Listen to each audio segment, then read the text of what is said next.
Hey, it's Kathleen, and this is part 2 of our Bloom's Taxonomy and Webb's Depth of Knowledge. We are going to use this information that we just learned in part 1. So make sure you go back and watch part 1 if you haven't already. And we're going to apply it to building good objectives in the classroom, writing really good test questions, also questioning students appropriately in the classroom to bump that rigor up, and applying these concepts to your own teacher certification exams that you have to take. It's all related, and I'm going to show you how. Let's get started.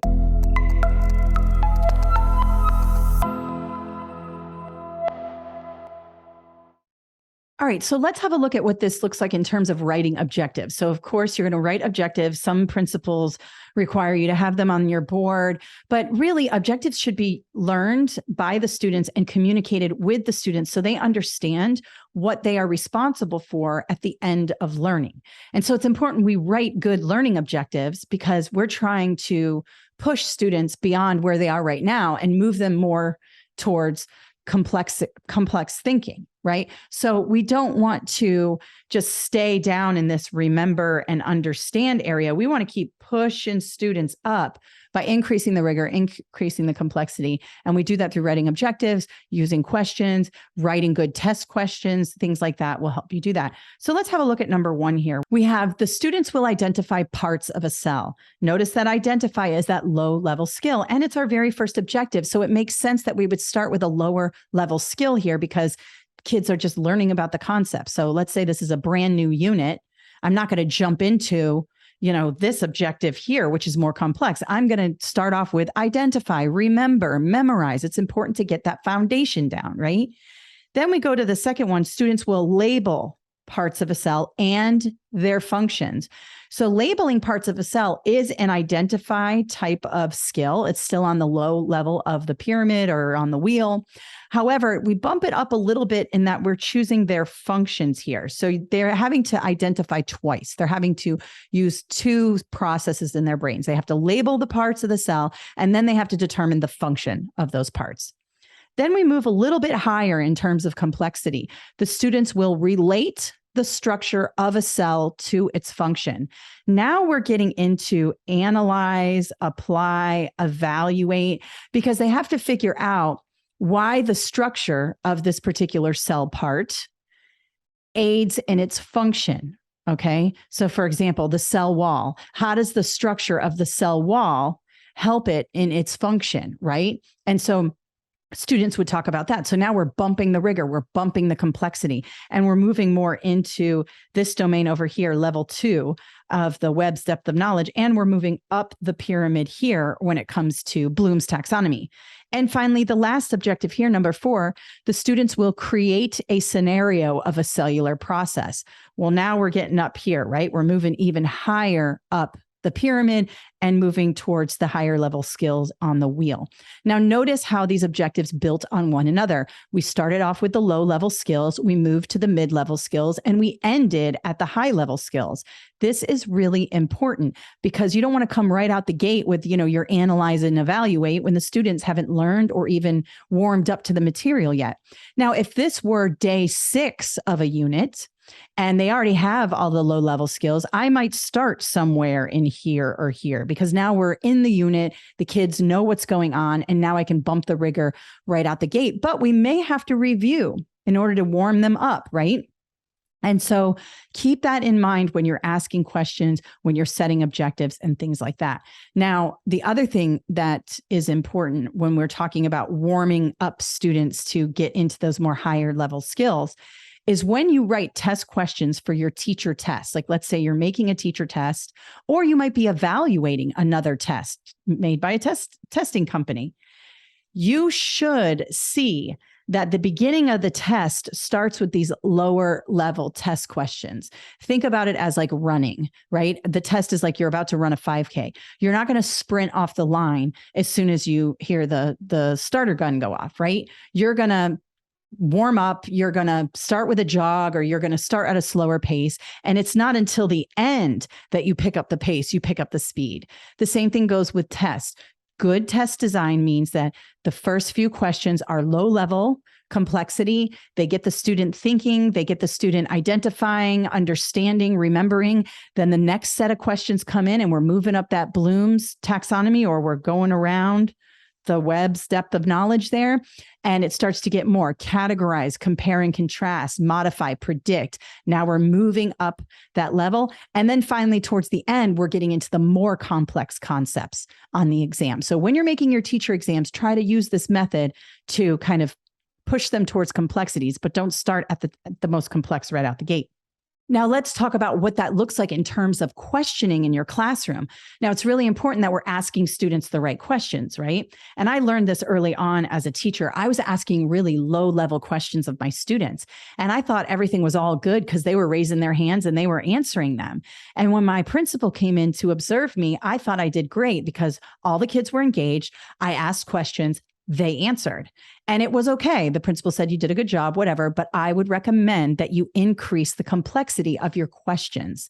So instead of keeping them at that rote memory, what is this, where is this type of questions, you bump that complexity and you start asking why and how. Let me give you an example. I'll use social studies. Let's say you ask the students, what were the Axis powers in World War II? Okay, this is something students can just memorize, right? They would just rattle off the Axis powers. But if I wanted to bump the level of questioning, I might say, how did those Axis powers interact to move their agenda forward? Now the student has to think a little harder than just identifying, all right? And then you might even say something like, well, why do you think they did that? And these are just simple bumps in the questioning to how and why. And it really makes a difference in your classroom. Another thing you can say is, say more about that. So a student says something, you could say, that's absolutely right. Say more about that. Tell me more about that. And give the student a minute to respond, or not a minute's a long time, but a few seconds to respond. And that will help the student bump the level in his or her mind and start to really dig deeper in terms of, communicating the skills that you are asking students to communicate. So that's really, really important. It'll help you in your classroom. Now, what about your test questions when it comes to the teacher certification exams? Now, let's have a look really quickly at a question that I got from the ETS website. This is from the teaching reading. Now, it's got a lot of text on here, so bear with me here, but I always start backwards here. And let's see if we can kind of use our Bloom's taxonomy and Webb's depth of knowledge and apply it to our own tests that we have to take. So let's start with A, having students create, notice these words, original sentences using words and apply word meanings across contexts. All right there, I know that that's a high level skill. Creating and applying, that's at the top of the Bloom's taxonomy, right? So A is looking good if the question is talking about, critical thinking and things like that. Let's see about B. Creating activities which students categorize words. Notice that that's a little bit below the create and apply. Still important, but lower level. C, presenting new vocabulary in an authentic context by asking students to use the words in complete framed sentences. Okay, it's okay, but A has this create and apply there. It's my number one at the moment. All right, and let's look at D, telling students to associate an unfamiliar word with a definition. Okay, so that is identifying, or maybe categorizing, because you're taking something and you're associating it with something else. That's another word for categorize. So B and D are kind of the same thing right there. So what I am going to be looking for in the test question is if it's supported by this create and apply. Notice I'm not focusing on the actual activity. I'm focusing on the verbs in the answer choices, because I know Bloom's taxonomy and I know Webb's depth of knowledge, and I know that create and apply are higher order skills. These are critical thinking skills. These are complex skills that the students need. So A is looking really good for me. Let's have a look here. Again, working backwards. Based on the teacher's goal, which of the following research-based techniques is best? Always going to have that for the teacher to include in the instructional plan. Okay, I don't know yet. Let's start here at the question.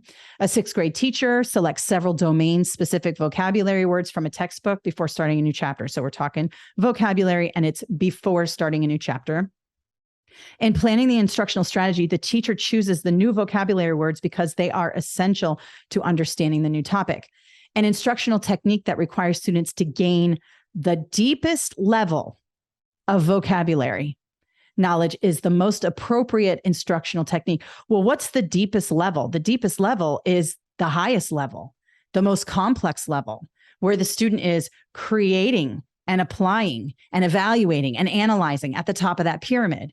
And so that's why A becomes the correct answer. So when you're taking these tests where you have scenario-based questions like this, especially in reading and English language arts, you're going to want to zero in on these high-level skills in the answer choices. I'm not saying it's going to be right 100% of the time, but it's right a lot of the time. And so make sure you zero in on them. And you can notice here, it worked to our advantage to understand Bloom's and Webb's and understand how we use that to create the environment in the classroom, to create the learning objectives, and to plan lessons. All right, so that's just a little overview of Bloom's taxonomy, Webb's depth of knowledge, how to use them when writing your objectives, and how to apply them in questioning. And of course, you must think about this when you're taking your teacher certification exams, because the people who write the teacher certification exams are using Bloom's and Webb's DOK, depth of knowledge, to construct good test questions. Quickly before we leave today, I'll tell you a quick story. When I worked in curriculum at the district office, we were tasked with writing exams for the district that kind of mirrored what the students were going to take at the end of the year. And I was in charge of the science department. And then I had colleagues that were in the English department and the math department. One of the things that the testing company did to train us was to train us on DOK, Webb's depth of knowledge, because they wanted the test questions to look like that wheel or that Bloom's taxonomy. The first set of questions would be a little bit easy, more identify, more, categorize, things like that. And as you move through the test, they become more complex. You will notice some items on your teacher certification exams where you're just having to identify a skill or identify some sort of thing, whatever it is. But then you'll notice, like in the example I used today, where it becomes more complex. You have a scenario, you have longer answer choices. The person taking the test has to really use those complex skills in the brain. And the test question that I just talked about, that is probably a DOK 3, because not only are you having to evaluate a scenario and determine what the best practices are, you're having to differentiate among all those answer choices and locate those key concepts and key skills in the right answer. And so that's a complex question that we just did today.